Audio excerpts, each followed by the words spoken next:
ദർഫ നിങ്ങളെ പറ്റി എന്തെങ്കിലും പറഞ്ഞിട്ടുണ്ടെങ്കിൽ ഞാൻ ചോദിക്കാതിരിക്കില്ല. കാര്യം ദർഫനേക്കാൾ മുമ്പ് ഞാൻ നിന്നെ പരിചയപ്പെട്ടതാണ്. അപ്പോൾ പിന്നെ എനിക്ക് നീയാണ് ഇമ്പോർട്ടൻറ്റ്. അത് ഒരു കാര്യം മനസ്സിലാക്കുക. മനസ്സിലായോ? അപ്പോൾ അവളങ്ങനെ പറഞ്ഞിട്ടുണ്ടെങ്കിൽ ഞാൻ അവളോട് ചോദിക്കും. എന്റെ ഭാര്യയെക്കാട്ടിൽ എനിക്ക് ഇമ്പോർട്ടന്റ് നീയാണ് എന്ന് ചൂഷണം ചെയ്ത സ്ത്രീയോട് ഷിയാസ് കരീം പറഞ്ഞ വോയിസ് ആണ് നിങ്ങൾ കേൾക്കുന്നത്. ചില കോഴികൾക്ക് മസിൽ കുറച്ച് കൂടുതലായിരിക്കും. ഹോർമോണൊക്കെ കുത്തിവെച്ച് കഷ്ടപ്പെട്ട് മസിലൊക്കെ അങ്ങ് കൂട്ടും. ഈ മസിൽ കൂട്ടുന്നതിന്റെ മെയിൻ ഉദ്ദേശം എന്താണെന്ന് അറിയാമോ? മോഡലിങ്ങിന് വേണ്ടിയിട്ടാണ്, അങ്ങനെ കുറെ കാര്യങ്ങളൊക്കെ പറയും. പക്ഷെ അതിന്റെ പുറകിലുള്ള ഇത്തരം കോഴികളുടെയൊക്കെ മെയിൻ ഉദ്ദേശം പാവപ്പെട്ട ലോൺലിനെസ് അനുഭവിക്കുന്ന കുറെ സ്ത്രീകളുണ്ടല്ലോ, അത്യാവശ്യം പൈസയൊക്കെ കയ്യിലുള്ള, ഈ പൈസ എന്ത് ചെയ്യണമെന്ന് അറിയാത്ത കുറെ സ്ത്രീകളുണ്ടല്ലോ, ആ സ്ത്രീകളെ എങ്ങനെയെങ്കിലും അട്രാക്ട് ചെയ്ത് വലയിൽ വീഴ്ത്തുക, ആ സ്ത്രീകളുടെ കയ്യിൽ നിന്ന് പൈസ അടിച്ചു മാറ്റുക, തന്റെ ജീവിതത്തിന് വേണ്ടിയിട്ടും തന്റെ ലക്ഷറിക്ക് വേണ്ടിയിട്ടും ആ പൈസ ഉപയോഗിക്കുക. എന്നിട്ട് കുറച്ച് കഴിയുമ്പോൾ ഈ സ്ത്രീകളെ ഭീഷണിപ്പെടുത്തുക, ഉപേക്ഷിച്ച് കളയുക, ആ പൈസ വസൂലാക്കാം. അതിനു വേണ്ടിയിട്ട് മസിൽ പെരുപ്പിച്ച് നടക്കുന്ന കുറേ ആൾക്കാരുണ്ട്. അതിലൊരാളാണ് ഷിയാസ് കരീം എന്നുള്ളത് ഇതിനോടകം തന്നെ വ്യക്തമായി. പുറത്തു വരുന്ന തെളിവുകളൊക്കെ തന്നെ അതാണ് തെളിയിക്കുന്നത്. എന്നാൽ ഈ തെളിവുകൾ പുറത്തു വന്നപ്പോഴേക്കും ഷിയാസ് കരീം പറയുന്നത് ഇത് എഡിറ്റ് ചെയ്തിട്ടുള്ള തെളിവുകളാണ് എന്ന്. ഇനിയിപ്പോ ആണെന്നൊക്കെ പറയും, അങ്ങനൊക്കെ പറയും, സ്വാഭാവികം. പക്ഷേ ഈ ഒരു സംഭവം പുറത്തു വന്നപ്പോൾ, അതായത് ഈ ഒരു പരാതി ആദ്യമായിട്ട് ഈ ഒരു സ്ത്രീ കൊടുത്ത സമയത്ത് ഷിയാസ് കരീം പെട്ടെന്ന് ഓൺലൈനിൽ വന്നിട്ട് ഒരു വീഡിയോ അങ്ങ് ചെയ്തു. ഈ വീഡിയോ ഷിയാസ് കരീം പറഞ്ഞത്, ഈ സ്ത്രീക്ക് എന്റെ ഉമ്മയുടെ പ്രായമൊക്കെ ഉണ്ട്, ഈ ഉമ്മയുടെ പ്രായമുള്ള സ്ത്രീയെ ഞാൻ ഉപയോഗിക്കാനോ, അതൊരിക്കലും സംഭവിക്കത്തില്ല. എന്നാൽ ഈ സ്ത്രീക്ക് ഉമ്മയുടെ പ്രായമല്ല. ഷിയാസ് കരീമിന് 36 വയസ്സാണുള്ളത്. ഈ ഒരു സ്ത്രീക്ക് 45 വയസ്സാണെന്നാണ് അറിയാൻ സാധിക്കുന്നത്. അങ്ങനെയാണെന്നുണ്ടെങ്കിൽ ഇയാളെക്കാട്ടിൽ 10 വയസ്സ് മൂപ്പ്. എന്തായാലും ഇയാളെക്കാട്ടിൽ 10 വയസ്സ് മൂപ്പല്ലല്ലോ ഇയാളുടെ ഉമ്മയ്ക്കുള്ളത്. പിന്നെ ഉമ്മയുടെ പ്രായമുള്ള സ്ത്രീയോട് കാട്ടിക്കൂട്ടിയ വേലത്തരങ്ങളൊക്കെ തന്നെ വോയിസ് ആയിട്ട് പുറത്തു വന്നിട്ടുണ്ട്. ഇതിൽ കൂടുതൽ എന്താണ് നമുക്ക് തെളിവുകൾ വേണ്ടത്? ഒരു സ്ത്രീയെ വഞ്ചിച്ച് അവരുടെ കയ്യിൽ നിന്ന് കല്യാണത്തിന് വരെ പൈസ വാങ്ങിച്ചെടുത്തു എന്നാണ് അറിയാൻ സാധിക്കുന്നത്. അത്തരം തെളിവുകളാണ് പുറത്തു വന്നേക്കുന്നത്. എന്നിട്ട് ആൾക്കാരുടെ കണ്ണിൽ പൊടിയിടാൻ വേണ്ടിയിട്ട് വന്ന് കിടന്നങ്ങ് പ്രസംഗിക്കുവാണ്. ഏതായാലും ഇപ്പൊ പുറത്തു വന്നേക്കുന്ന വോയിസിലെ ചില വോയിസ് ക്ലിപ്പുകൾ ഞാനൊന്ന് കേൾപ്പിച്ചു തരാം. കല്യാണത്തിന് ഒരു ഓടി ഉപയോഗിക്കുന്നു, റെഡ് വണ്ടി 5 ലക്ഷം രൂപ ലീസിന് വണ്ടി കിട്ടും. അതെടുത്താലും ഇങ്ങനെ ആലോചിക്കുന്നുണ്ട്. അപ്പോൾ ഓക്കെ, ഗുഡ് നൈറ്റ്. നൈറ്റ് 23-ാം 24 ഞാൻ അവിടെ എത്തും ഇൻഷാല്ലാ. പൊളിക്കാൻ പോയി. മലപ്പുറം വിളിക്കാത്ത അത് ഞാനേ മലപ്പുറം വിളിക്കാത്തതൊന്നുമല്ല കേട്ടോ. എൻ്റെ കൂടെ ഫുൾ ടൈം ഗേൾഫ്രണ്ട്. ഞാൻ ഫുൾ ടൈം വീട്ടിൽ നോമ്പായിട്ട് അങ്ങനെ പുറത്തേക്ക് ഇറങ്ങാറില്ല. പിന്നെ അവിടെ പോയാലും എൻ്റെ കൂടെ അവിടെ ഉണ്ടായിരുന്നു. ഞാൻ ഒറ്റയ്ക്ക് പുറത്തേക്ക് ഇറങ്ങിയിട്ടില്ല, നോമ്പായിട്ട് വീട്ടിൽ തന്നെയാണ്. അതുകൊണ്ടാണ് വിളിക്കാത്തത്. പിന്നെ വേറെ പ്രത്യേകിച്ച് വിശേഷങ്ങളൊന്നുമില്ല. വീട്ടിൽ തന്നെ ഇരിപ്പാണ്, പരിപാടികളൊക്കെ കുറവാണ്. അതുകൊണ്ട് വിളിക്കാത്തത്. ഓക്കെ, പക്ഷേ അത് നോമ്പ് കഴിയുമ്പോൾ സംസാരിക്കാം. ഞാൻ വിളിച്ചായിരുന്നു, എടുത്തില്ല. അവിടെ മെസ്സേജാണ് ഉമ്മൻ്റെ അടുത്ത് കൊണ്ട് പറഞ്ഞു. അല്ല പറഞ്ഞു. അപ്പോൾ ഞാൻ അങ്ങനെയൊന്നും വിചാരിക്കില്ല. നമ്മൾ പിന്നെ കല്യാണം കഴിച്ചിട്ട് മാറിയിട്ടൊന്നുമല്ല. എന്നൊരിതല്ല, ഇത് നമ്മൾ അഡ്ജസ്റ്റ് ചെയ്ത് പോകേണ്ട ജീവിതം, അല്ലെങ്കിൽ പിന്നെ മുന്നോട്ട് പോകില്ല. ഓക്കെ, മനസ്സിലാക്കാൻ പറ്റുമെന്ന് വിചാരിക്കുന്നത്. പിന്നെ ഞങ്ങൾ തിരക്കണം. ഞാൻ ജിമ്മിൻ്റെ പണിയെടുക്കാൻ കൂടി പണിയെടുക്കണം. ഫുൾ ടൈം ഒരു കോട്ടത്തിലാണ്. അതുകൊണ്ടാണ്. പിന്നെ എനിക്കറിയില്ല നീ ഉറങ്ങാനോ എന്ത് ചെയ്യണം, നാട്ടിലല്ലോ, സൗദിയിലല്ലേ. അതുകൊണ്ടാണ് ഞാൻ വിളിക്കാത്തത്. പിന്നെ എനിക്ക് നീ മെസ്സേജ് അയക്കാറില്ല. പിന്നെ ഞാനിങ്ങനെ എപ്പോഴും അയച്ചിട്ട് അയക്കാത്താണ്. നീ ദർഫിലിട്ട് വിഷയം തീർക്കോട്ടെ, അല്ലെങ്കിൽ എനിക്ക് കുഴപ്പമില്ല. തടിച്ച നാട്ടിലും പട്ടണം ശരിയായിക്കോളും. നീ ദർഫിലിട്ട് വിഷയം തീർക്കോട്ടെ, അല്ലെങ്കിൽ എനിക്ക് ഭ്രാന്ത് പിടിക്കും. നിങ്ങൾ രണ്ടാളും എനിക്ക് വേണം. ഞാൻ ജീവിക്കണേ നിങ്ങൾക്ക് വേണം. നീ അവളോട് മെസ്സേജ് അവളെ നീ റിക്വസ്റ്റ് ഇട്ട് ഒരു മെസ്സേജ് അയച്ച് പറയട്ടെ കാര്യങ്ങൾ ജസ്റ്റ് സംസാരിക്കുക പ്ലീസ്. ഈ ജിമ്മോട് എനിക്ക് സമാന്തരം ജീവിക്കാൻ വേണ്ടിയാണ്. എല്ലാവരും കൂടെ സന്തോഷത്തോടെ എല്ലാവരും വേണം എനിക്ക്. ദർഫ് മാത്രമല്ല, നിങ്ങളെല്ലാവരും വേണം. ഞാൻ നിൻ്റെ പെരുമ്പാർക്ക് വീട് മാറുന്നൊക്കെ പറഞ്ഞാൽ എനിക്ക് നിന്നെ ഇടയ്ക്കിടയ്ക്ക് കാണാൻ വേണ്ടിയാണ്. നിനക്ക് എന്ത് പ്രശ്നമാണ് ഞാൻ ഒന്ന് ഇടപെടാൻ വേണ്ടിയാണ്. എനിക്ക് എപ്പോഴും കോഴിക്കോട് ഓടി എത്താൻ പറ്റില്ല. ഇത് കേട്ടോ 7 അത്യാവശ്യമായിട്ട് വേണം. എന്റെ ഭാര്യയെക്കാട്ടിൽ മുമ്പ് ഞാൻ നിന്നെയാണ് പരിചയപ്പെട്ടത്. അതുകൊണ്ട് തന്നെ എനിക്ക് നീ ആയിരിക്കില്ല ഇമ്പോർട്ടന്റ്. എനിക്ക് എല്ലാവരും വേണം. എനിക്ക് ഭാര്യയും വേണം, എനിക്ക് നീയും വേണം. എത്ര സ്ത്രീകൾ വേണം ഇയാൾക്ക്? എത്ര സ്ത്രീകളുടെ ഒപ്പം പറഞ്ഞാൽ കൂടി പോവും. എത്ര സ്ത്രീകളെ ഇയാൾക്ക് ആവശ്യമാണ്?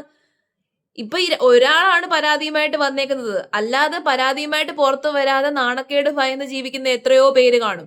എത്ര പേരെ ഇവരൊക്കെ ചൂഷണം ചെയ്തിട്ടുണ്ടാകും. ഇങ്ങനെ ഒരുപാട് ആൾക്കാരുണ്ട്. ഈ ഇൻസ്റ്റഗ്രാം ഇൻഫ്ലുവൻസർ ആണ്, സെലിബ്രിറ്റീസ് ആണ് എന്ന് പറഞ്ഞ് നടക്കുന്ന കുറെ ഇതുപോലത്തെ കോഴികളുണ്ട്. ആ കോഴികളെ തിരിച്ചറിഞ്ഞില്ല എന്നുണ്ടെങ്കിൽ ആ കോഴികളുടെയൊക്കെ വലയിൽ ചെന്ന് ചാടിക്കഴിഞ്ഞാൽ ഇതുപോലെ ഇരിക്കും. ഇതിപ്പം ഇവരുടെ കാര്യം ഞാൻ ആലോചിക്കുന്നത്, ഒരു കല്യാണം കഴിച്ചു ഭാര്യയായി എന്ന് അറിഞ്ഞിട്ട് പോലും ഇവരുടെയൊക്കെ വലയിൽ ഇങ്ങനെ കുടുങ്ങിക്കിടക്കേണ്ട ഒരു അവസ്ഥ. സത്യം, ഈ ബിഗ് ബോസ് എന്ന് പറയുന്ന റിയാലിറ്റി ഷോ കൊണ്ട് നമ്മുടെ സമൂഹത്തിന് കുറെ പ്രശ്നങ്ങൾ ഉണ്ടായിട്ടുണ്ട്. ആ പ്രശ്നങ്ങളിൽ ഒരെണ്ണമാണ് ഇതുപോലെ ഒന്നിനും കൊള്ളാത്ത കുറെ എണ്ണത്തിനെ അങ്ങ് ഫേമസ് ആക്കി അങ്ങ് വിട്ടു സമൂഹത്തിലേക്ക്. നമ്മളെ വിചാരം ഇവനൊക്കെ എന്തോ വലിയ സംഭവമാണെന്നാണ്. എന്നാൽ ഈ ഷിയാസ് കരീം വന്നിരുന്ന് വലിയ വായിൽ കുറെ വർത്തമാനം പറയുന്ന കേൾക്കാം. നമ്മുടെ സൊസൈറ്റിയെ ഉപദേശിക്കുന്ന രീതിയിൽ ആദ്യം സ്വയം നന്നാവുക, സ്വയം നന്നായിട്ട് വേണം സൊസൈറ്റിയെ ഉപദേശിക്കാൻ വേണ്ടിയിട്ട്. വലിയ വായിൽ വർത്തമാനം പറയുന്ന കേൾക്കാം. ഒരുപാട് കാര്യങ്ങളെ പറ്റിയിട്ട് ഭയങ്കര ഗൂഢമായിട്ട് ചിന്തിച്ചിട്ട് മറുപടി പറയുന്നത് പോലെ മറുപടി പറയുന്നത് കേൾക്കാം. സ്വയം നന്നാവുക, സ്വന്തമായിട്ട് ജീവിതത്തിൽ നല്ല രീതിയിൽ കാണിക്കുക. അല്ലാതെ ഇങ്ങനെ കണ്ട സ്ത്രീകളെ എല്ലാം ചൂഷണം ചെയ്ത് അവരുടെ കയ്യിൽ നിന്ന് പൈസ വാങ്ങിച്ച് പുട്ടടിച്ച് അവരുടെ കയ്യിൽ നിന്ന് പൈസ വാങ്ങിച്ചിട്ട് ജിം ഉണ്ടാക്കി അതിലൂടെ ജീവിക്കുന്ന കുറെ ഇതുപോലത്തെ ജന്മങ്ങളുണ്ട്. ആ ജന്മങ്ങളെ തിരിച്ചറിഞ്ഞില്ല എന്നുണ്ടെങ്കിലുണ്ടല്ലോ ഇതുപോലെ വലയിൽ അങ്ങ് വീഴും. അല്ല, ഞാൻ ആലോചിക്കുന്നതേ ഇതുപോലുള്ളവരുടെ വലയിൽ വീഴാനെ കൊണ്ട് തന്നെ ഇരിക്കുന്ന കുറെ എണ്ണങ്ങളുണ്ട്. എന്ത് കണ്ടിട്ടാണാവോ ഇതൊക്കെ പോയി വീഴുന്നത്? ആ ഭാര്യയുടെ അവസ്ഥ നിങ്ങളൊന്ന് ആലോചിച്ച് നോക്കിയേ. ഭാര്യ അറിഞ്ഞിട്ടാണോ അറിയാതെയാണോ എന്നൊന്നും എനിക്കറിയില്ല. അവരിതുവരെയും എന്തായാലും ഷിയാസ് കരീമിനെ തള്ളി പറഞ്ഞ് രംഗത്ത് വന്നിട്ടില്ല. റീസെന്റ് ആണ് അവർക്കൊരു കുഞ്ഞുണ്ടായത്. ഇപ്പോഴാണ് ആദ്യമായിട്ട് അവർ ആ ഭാര്യ ഇത് അറിയുന്നത് എന്നുണ്ടെങ്കിൽ അവരുടെ മാനസികാവസ്ഥ എന്തുമായിരിക്കും? എല്ലാവരെയും ചതിച്ചും വഞ്ചിച്ചും ഇവരുടെ കൂടെ ഒക്കെ കൂട്ടുകൂടുന്നവര് പോലും സൂക്ഷിക്കണം. എനിക്കൊന്ന് അനുമോളുടെ എന്നൊക്കെ പൈസ വാങ്ങിച്ചിട്ടുണ്ടെന്നാണ് പറയുന്നത്. ഇവനൊക്കെ എന്ത് വിശ്വസിച്ചാണാവോ ഇവരൊക്കെ പൈസ കൊടുക്കുന്നത്? ഒരു റിയാലിറ്റി ഷോയിലേക്ക് വരും, കുറച്ചൊന്ന് ഫേമസ് ആകും, അല്ലെങ്കിൽ ഇൻസ്റ്റഗ്രാമിൽ കുറച്ചൊന്ന് ഫേമസ് ആകും, അപ്പോഴേക്കും എല്ലാം തികഞ്ഞു. ഇൻഫ്ലുവൻസർ ആണെന്നുണ്ടെങ്കിലും ആരാണെന്നുണ്ടെങ്കിലും അർഹതപ്പെട്ടവരാണോ യോഗ്യതയുള്ളവരാണോ നോക്കുക. ഇയാളെ സംബന്ധിച്ചിടത്തോളം ഇയാൾക്ക് എന്ത് അർഹതയും യോഗ്യതയാണോ ഉള്ളതെന്ന് എനിക്ക് മനസ്സിലാവുന്നില്ല. ബിഗ് ബോസിൽ തന്നെ ഇയാൾ വലിയൊരു പരാജയമായിരുന്നു. പിന്നെ ഒരു ഗ്രൂപ്പ് കൂടി കളിച്ചത് കൊണ്ട് അവർക്ക് കിട്ടേണ്ട വോട്ട് കുറച്ച് സ്പ്ലിറ്റായി ഇയാൾ കുറച്ച് നാൾ നിന്നു എന്നുള്ളതല്ലാതെ ഇയാൾ ബിഗ് ബോസിലും പ്രത്യേകിച്ച് ഒന്നും കളിച്ചില്ല. ഇങ്ങനെ മസിലും കാണിച്ച് അങ്ങോട്ടും ഇങ്ങോട്ടും തേരാപ്പാര നടന്നത് മാത്രമാണ്. എന്നിട്ട് പുറത്തിറങ്ങിയിട്ടോ കുറെ വിവാദങ്ങൾ ഉണ്ടാക്കുന്നു, അതിലൂടെ ഇങ്ങനെ ഫേമസ് ആയിട്ട് അങ്ങ് നിൽക്കുന്നു. അല്ലാതെ പ്രത്യേകിച്ച് ഒരു പ്രയോജനം ഈ സമൂഹത്തിനും ചെയ്യുന്നില്ല, പ്രത്യേകിച്ച് ഒരു ഇൻഫ്ലുവൻസർ സൃഷ്ടിക്കുന്നില്ല. പിന്നെ ഇയാൾ എന്ത് ഇൻഫ്ലുവൻസർ ആണ്? ഇയാളുടെ മോഡലിംഗ് കരിയറും അത്ര വലിയ നല്ല രീതിയിലൊന്നും അല്ല. മോഡലിങ്ങിനും വലിയ കഴിവുള്ളതായിട്ടൊന്നും എനിക്ക് ഫീൽ ചെയ്തിട്ടില്ല കേട്ടോ, പേഴ്സണലി. കാരണം ഒരു മോഡൽ എന്ന് പറയുമ്പോൾ അയാൾക്ക് അതിൻ്റെതായിട്ടുള്ള കഴിവുകൾ കാണും. ആ മോഡലിംഗ് ചെയ്യുമ്പോൾ നമുക്ക് ഇയാൾ കൊള്ളാലോ എന്ന് തോന്നും. പക്ഷെ അതിനും ഒരു കഴിവ് ഇയാൾക്കുള്ളതായിട്ട് എനിക്ക് ഫീൽ ചെയ്തിട്ടില്ല. പിന്നെ ഒരു ജിം ഇട്ട് ജയിച്ചു, അല്ലെങ്കിൽ കല്യാണം കഴിച്ചു. ഇപ്പൊ 2 വർഷമായി കല്യാണം കഴിച്ചിട്ട്. അന്ന് ന്യായീകരിക്കാൻ വന്നപ്പോൾ പറയുന്നത് കേട്ടോ, കല്യാണം കഴിച്ചിട്ട് 2 വർഷമായി, എനിക്കിപ്പോ ഒരു കുഞ്ഞുണ്ട്. അതൊക്കെ അയാൾക്ക് എക്സ്കേപ്പ് ആകാൻ വേണ്ടിയുള്ള ഒരു കാരണമായിട്ട് അയാൾ വിനിയോഗിക്കുകയാണ്. ഇത്രയും വോയിസുകൾ ഇയാളുടേതായിട്ട് പുറത്തു വന്നു. എന്തായാലും ഇത്രയും വോയിസുകൾ എഡിറ്റ് ചെയ്യാന്ന് പറഞ്ഞു കഴിഞ്ഞാൽ അത് നടക്കുന്ന കാര്യമൊന്നും അല്ലല്ലോ. ഒരു അന്യ സ്ത്രീക്ക് ഉമ്മ കൊടുക്കുന്ന രീതിയിലുള്ള വോയിസുകൾ, അവള് മാത്രമാണ് എനിക്കിത്, അല്ലെങ്കിൽ അവളെ എനിക്ക് വേണം, അല്ലെങ്കിൽ എൻ്റെ ഭാര്യയെക്കാട്ടിൽ ഇമ്പോർട്ടൻ്റ് നീയാണ് എന്ന് ഒരു പുരുഷൻ ഒരു അന്യ സ്ത്രീയോട് പറയുവാണ്. അപ്പൊ എന്തായാലും അവർ തമ്മിൽ എന്തൊക്കെ ബന്ധമായിരിക്കും? അവർ തമ്മിൽ ലിവിങ് ടുഗദർ ആയിരുന്നു എന്ന് പോലീസുകാർ തെളിയിച്ചു. പോലീസുകാർ കണ്ടെത്തി, അതിന് കേസും എടുത്തു. ഇപ്പൊ ഇനി എന്ത് ന്യായീകരണമാണാവോ ഇയാൾക്കൊക്കെ പറയാനുള്ളത്? പിന്നെ എനിക്ക് ഏറ്റവും ദേഷ്യം തോന്നിയൊരു കാര്യമുണ്ട്.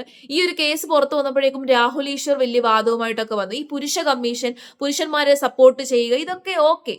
അതായത് കള്ളക്കേസുകളാണ് എന്ന് തോന്നിക്കുന്ന കാര്യങ്ങളിൽ പറയുക. അല്ലാത്ത കേസുകളിലൊക്കെ, ഇത്തരം കേസുകളിലൊക്കെ തന്നെ ഇങ്ങനെ മിസ്ലീഡ് ചെയ്യാതിരിക്കുക രാഹുൽ ഈശ്വറിനെ പോലെയുള്ളവർ. ഇയാൾക്കെതിരെ പകയുള്ളത് കൊണ്ടാണ്, അല്ലെങ്കിൽ ഇയാൾക്കെതിരെ വൈരാഗ്യം ഉള്ളത് കൊണ്ടാണ്. ഇപ്പൊ എന്തായാലും പൂർണ്ണമായിട്ട് വ്യക്തമായല്ലോ. ഒരു സ്ത്രീയെ മാക്സിമം ചൂഷണം ചെയ്തു, അവർ പുറത്തു പറയാൻ വേണ്ടിയിട്ട് തുടങ്ങിയ സമയത്ത് അവരെ ഭീഷണിപ്പെടുത്തി, അവരുടെ കയ്യിൽ നിന്ന് വാങ്ങിച്ച പൈസ തിരിച്ചു കൊടുക്കാതിരുന്നു. ഇത്രയൊക്കെ ക്രിമിനൽ സ്വഭാവമുള്ള ഒരു വ്യക്തിയെ സപ്പോർട്ട് ചെയ്യാതെ ഇരിക്കുക. അതാണ് നമ്മൾ ചെയ്യേണ്ട ഏറ്റവും വലിയൊരു കാര്യം.